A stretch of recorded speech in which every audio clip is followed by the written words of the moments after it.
Yay, I'm live. Okay. All right.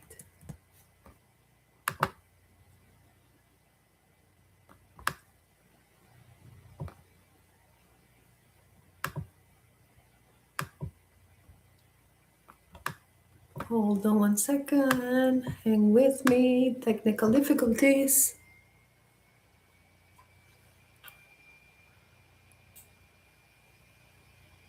All right.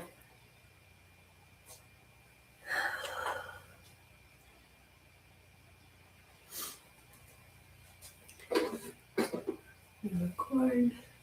All right. Welcome, everyone. If you're joining live, I am so glad that you're here. And if you're watching the replay, thank you for spending this time with me. Today, we're talking about something that many people carry, but sometimes we don't realize it. You're not stuck. You're just overloaded. You are mentally flooded. You're juggling too many things and stretched too thin. Can you identify? I bet you can. If you always feel like you're falling behind, or if you keep replaying conversations in your mind, or if you feel like you have 10 tabs open in your head at all times, this is not a personality flaw or lack of discipline. This is a nervous system overload. And today we're moving from theory into practice. We'll begin to understand what's happening inside of us and then practice clear mental taps in real time. Because when the nervous system begins to settle, clarity becomes available. And when clarity returns, our nervous system begins to organize itself. We become more centered, more relaxed, and more open. We are present and available, and we can tackle things with more ease as they come our way. This is a practical side of coherence. Coherence meaning internal harmony. When our thoughts, our feelings, and our actions, they're all in sync. They'll move in the same direction. So, what is mental overload? Now, let's make this very simple. Think about a computer. When you open a tab in your browser, it works fine, right? And when you open maybe 2 tabs, still fine. And maybe you have 10 tabs open and it begins to drag a little, and then you have like 20 tabs open and you really can't do anything, or you can't really do much because it begins to, the system is the memory is taken and the resources are occupied and you can't just be proficient or do anything, right? I speak from experience on this. Well, our brain works the same way. Mental overload is not really related to how intelligent we are. It is more about our capacity, energetically speaking. Because a mental overload happens when we have unfinished decisions, when we're replaying conversations in our head, or when we are anticipating future things, or when we're holding things in that we just don't dare to express, or when we're putting things off to deal with them later. We just don't have the mental capacity to deal with them right now. So we just keep pushing them off and off and off. Or when we postpone something that needs a resolution. Each one of those stays registered in our nervous system as an open tab, quietly and steadily draining our energy, our attention. And the reason is because our nervous system registers this task as open, unfinished, inconclusive, and it begins to consume energy in the background, just like the 20 tabs open in your browser, right? So we may not consciously think about this at all, like it may not be part of our conscious mind, but our nervous system knows that they are there. And that's where the pressure comes from.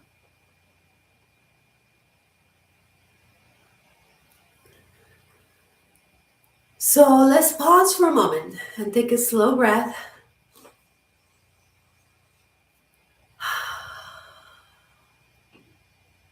Then ask yourself, what is one thing that's hovering in my mind lately? And just notice it without judging or without overthinking it. The first thing that comes to your mind. It may be a conversation that we've had, or a message that we haven't answered, or a decision that we haven't made, or a boundary that we haven't set yet. Each one is an open tab in the browser of our minds. Write it down if you can. Because awareness alone can begin the process that allows the nervous system to settle. Simply becoming aware of something can help our nervous system to begin to settle.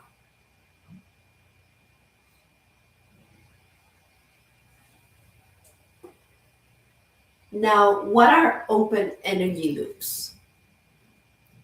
An open loop is simply something that has not reached resolution.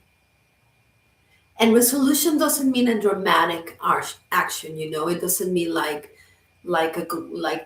something drastic. It just means simply a decision. An open loop might be something like a task that we haven't complete, or a relationship dynamic that we're just not comfortable with. Something that a project that we started and that we just set it aside and didn't go back to it, or a commitment that we made but we feel unsure about. My dog is speaking. He wants to participate in the conversation. No, Frankie. So when something is undefined, our nervous system keeps checking in on it. And that constant check-in consumes our energy. And that's why clarity feels calming. Not because life is finally perfect and everything is just, beautiful, but because our system knows where things stand. And this is very important. This takes us to survival mode and mental replays. When we replay conversations over and over and over, our nervous system interprets this as unfinished business. And our body doesn't know the difference between a real-time threat or a rehearsed memory. Our mind is a very powerful tool.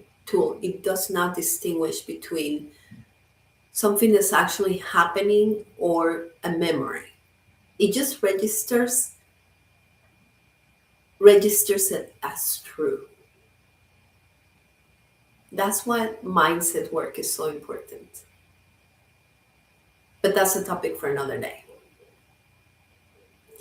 So going back, if the mind is replaying something, our nervous system stays active in the background with it like a low level alertness. And this alertness drains our energy quietly in the background constantly, right? And this is why mental clutter often turns into physical fatigue. We're just like, like it's too much and just can't, right? We feel exhausted when we're overwhelmed. I'm sure you can relate. And we may say, I didn't even do that much today, but you did. You carried 25 open tabs in the browser of your mind. That's a lot of work because it's using our energy, it's using your energy. Now, let's say that we had a conversation that felt uncomfortable. And then we go home and then we replay it. And then we think, oh, I should have said that. And why did I say this? And, you know, what do they think about it now? And, we just keep going at it. And the loop stays open. The energy continues to leak. And our nervous system keeps it bookmarked as pending, right? Energy is allocated to continue to monitor it. Now multiply that by 5 or 10 other unfinished things. And that becomes mental overload. We are in survival mode. Our nervous system is in survival mode when we cannot be in creative mode and survival mode at the same time. I have videos about that specifically if you want to check them out.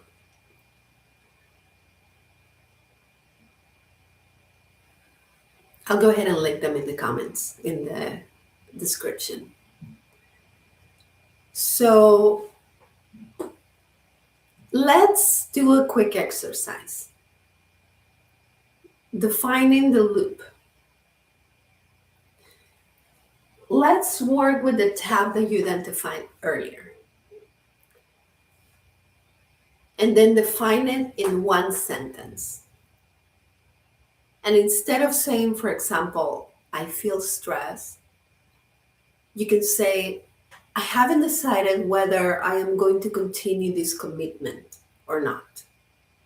And be specific. Specificity reduces mental fog. That means it increases clarity. And take a pause. Write down the sentence.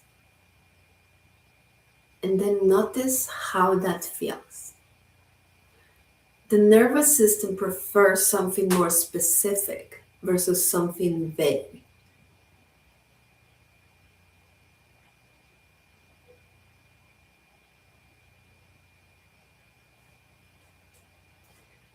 Now let's apply the reset process to this. This is simple and you can do this anytime. Step 1, define. Name your open loop clearly. Clarity is calming.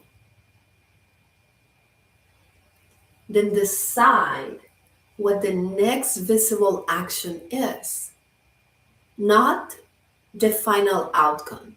Just what is the next visible action? For example, to send a message that I forgot to send, didn't reply to this. Oh my God, keep forgetting. Or to schedule that appointment that I keep meaning to set up and I just haven't. Or block those 30 minutes aside to review that document that you have pending.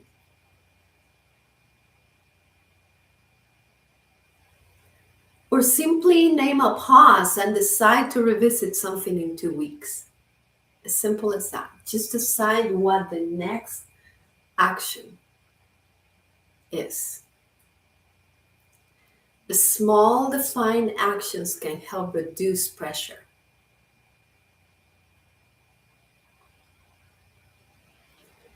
And step number 3, do. Take the next visible action.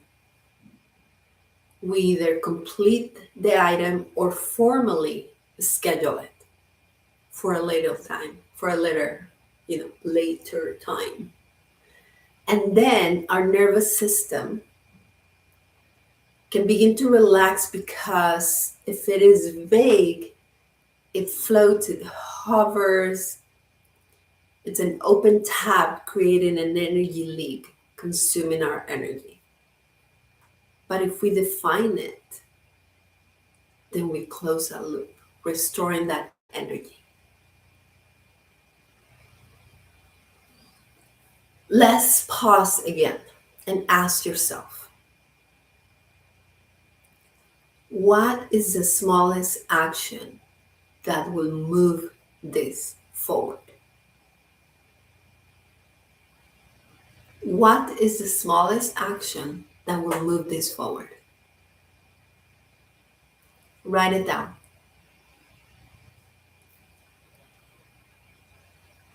And then notice your body. When action feels defined, when action is defined, the internal pressure lessens. And you can begin to notice the shift. Small actions, small shift compound into big changes.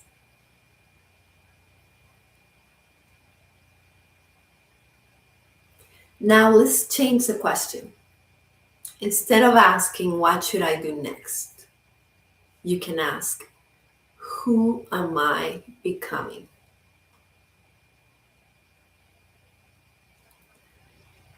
What kind of person handles one thing at a time instead of overwhelming themselves with everything at once?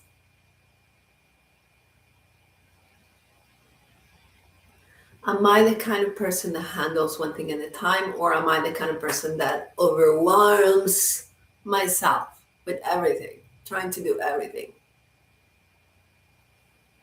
Right? Can you relate? Momentum builds through completion. And what does this mean? It means that when you complete something small, your brain registers, I follow through. And when you follow through again, then you begin to think, I am someone who can finish. Yes, I'm someone who finishes. And this momentum reduces the internal friction, reduces doubt. It begins to quiet the mental noise. It lowers hesitation. It strengthens truth in yourself. Strengths. Sometimes I trip over my words, that's okay. But we begin to trust ourselves with this process, right? We begin to believe that we can do it. So when we complete things, this helps organize our energy. And organized energy helps to increase clarity. And clarity can help us create direction. And direction can guide us towards aligned action. Without momentum, we stay in thinking mode. We hesitate. And with momentum, we move forward because we begin to trust ourselves. We know that we can do it.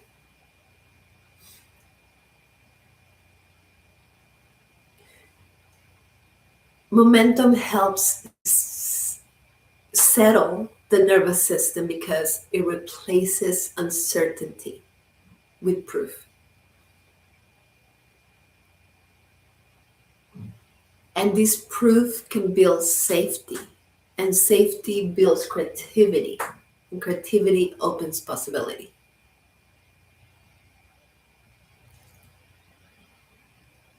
So the deeper reason that we build the momentum is that momentum makes the next aligned step easier, and it helps us shift from "I hope I can" to "I know I can."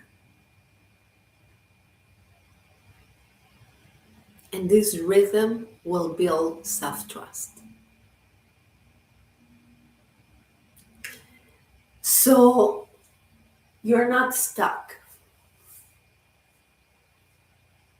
The brain has just been carrying way too many things, too many unresolved signals.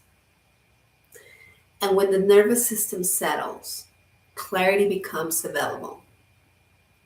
And when clarity returns, our energy organizes itself. This is coherence in action. So today, I invite you to choose one tab and then define it. Decide what the next step is, and then do the next step towards moving forward with that. And then observe your energy tomorrow. Let me know in the comments how this exercise helped you today. Let's build clarity one decision at a time.